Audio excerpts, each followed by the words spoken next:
This lecture is on our next sequence in our course, which will look at the Hollywood blockbuster. So we've moved out of the written text to the indie film to the blockbuster. And I titled my talk today in my notes, what is a blockbuster?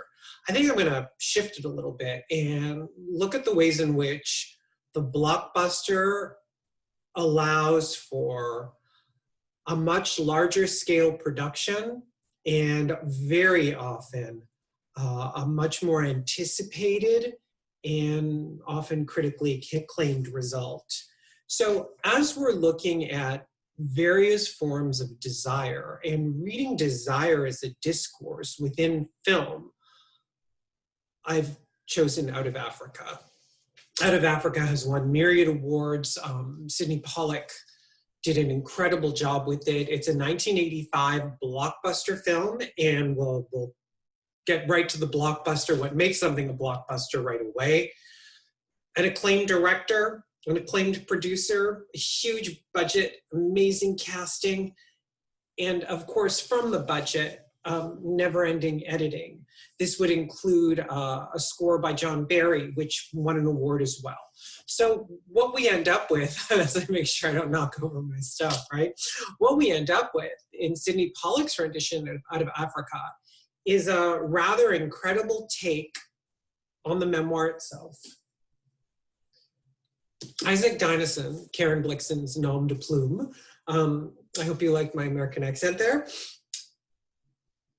is a memoir. It's a series of sketches about Africa. It's stunningly written, but for those of you who find yourself very involved with the film, which is a very natural response, as we're going to see with these next two films, they really hook the viewer.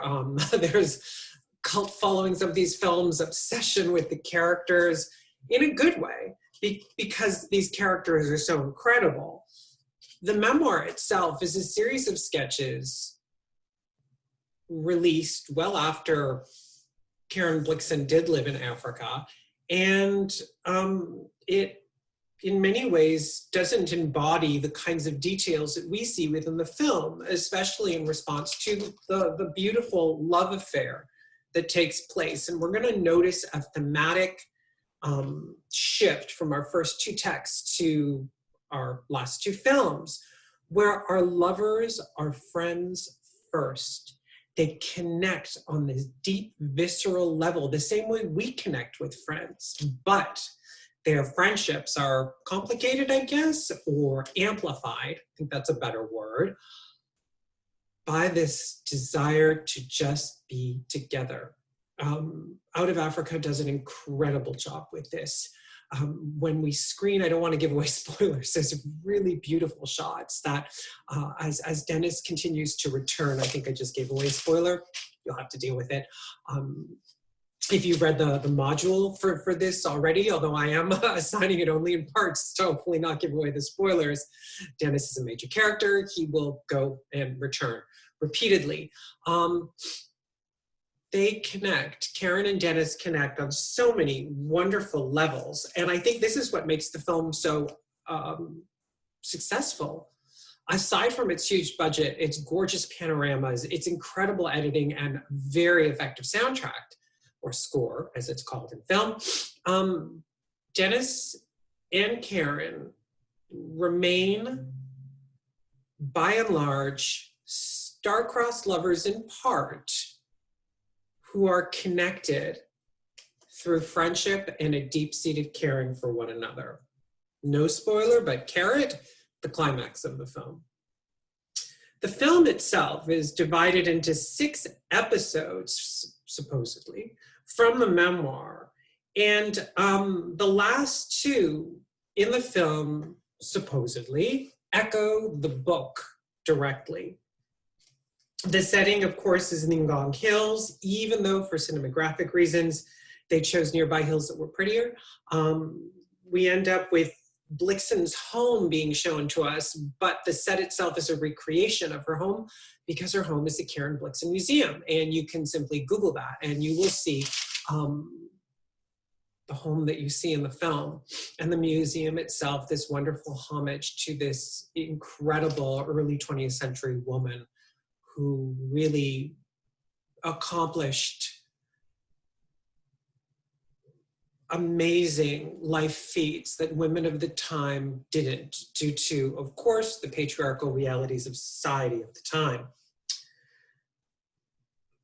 The love affair between Dennis and Karen, which is in many ways our focus of the course, or this part of the course, is opened up, and Dennis's character is shifted quite a bit. It's interesting, casting notes, Pollock didn't think Streep would be sexy enough. So the rumor is she showed up to our audition in a low-cut shirt and a push-up bra. She's amazing in this role. You can't imagine anybody else playing Karen Blixen. So just imagine how badly she wanted it. And remember, just wanting these things doesn't equal it. I think it was Sean Young in the early 90s who was obsessed with the role of Catwoman in Tim Burton's rendition of Batman. And she showed up on talk shows in cat suits purring. Obviously, as you all know, or you might not know, she didn't get the role. Very often with casting, the director already has someone in mind. We'll see this with the next film. Someone they've already met, someone they've really thought about as they've gone to write the script. Supposedly this wasn't the case. Streep was deemed not sexy enough, and Redford's Americanness held him back. Early takes include Robert Redford using a British accent until Pollock rewrote the part and was like, no. It's not working. It's not what I want. And he asked Redford to use his regular manner of speaking. So Dennis's past in Egypt is removed, as well as some of the trials of the love affair. Obviously, the climax is going to show the central conflict that this love affair will need to get over. Notice me using progressive present, no spoilers. And Blixen is recorded to have had at least one miscarriage from Fishatton. This kind of stuff is obviously removed so that we can look at the history, the, of course, overriding presence of colonization, the need for change in response to colonization, and as well by removing stuff like Dennis's past or unfortunate miscarriages, we're able to focus on the love between these two adults. So we do have a shift in this text as well. Our other texts, save our last one, we'll have one from each, generally deal with young people who are either teenagers, almost finishing up their teen years, somewhere between 19 and 22. And in our last piece, we'll have a teenager and we'll have someone who's in his 20s. So here we actually have two grown-ups who I'm going to presume are supposed to be at least represented to us in their 30s, good with themselves, capable of understanding themselves, already carving out or have carved out a place for themselves in the world.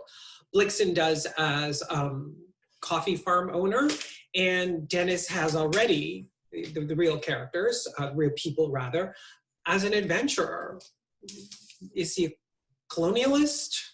I think by colonial study standards, probably, but by our standards, we'll be able to debate this and we'll realize he's going to stand out of a particular reductive way of understanding yes or no, which as a prof, I agree teaching you. When we look at controversial ideas, we certainly have what will be represented and how it needs to be read. White European in Africa is most definitely affiliated to, or at least part of, in some indirect way, the colonial project of the time. But Dennis really stands outside of this. So we'll get to that when we get to that. And there is no right or wrong answer, including mine. You'll notice I will look at it from a series of angles. However, parts of the text that are removed or just not used are countered by the incredible voiceovers. And we see this right away as the film opens. Karen begins telling her story, but then she realizes she started in the wrong spot. And she gives us a spoiler, right away. She corrects herself and then says she needs to go back to Denmark to start her narrative because of the importance of how to tell a good story. And then she thinks to herself, Dennis wouldn't have liked that. So she pays homage to Dennis by making sure that the integrity of her storytelling remains legit. Storytelling is a theme in this movie. It is a central part of a central idea that runs through.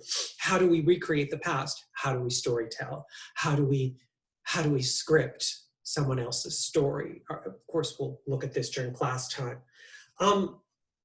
John Barry's score won the Oscar for the music, and the release, you might find this super interesting, the release of Out of Africa, Rotten Tomatoes only gave it a 6.6 out of 10, despite all the awards it was nominated for. But Robert Ebert gave it 4 stars out of 4. The New York Times praised it, but with a little bit of a bite. And it was the 5th highest grossing film of 1985, which featured a number of big films that grossed in a lot of money. So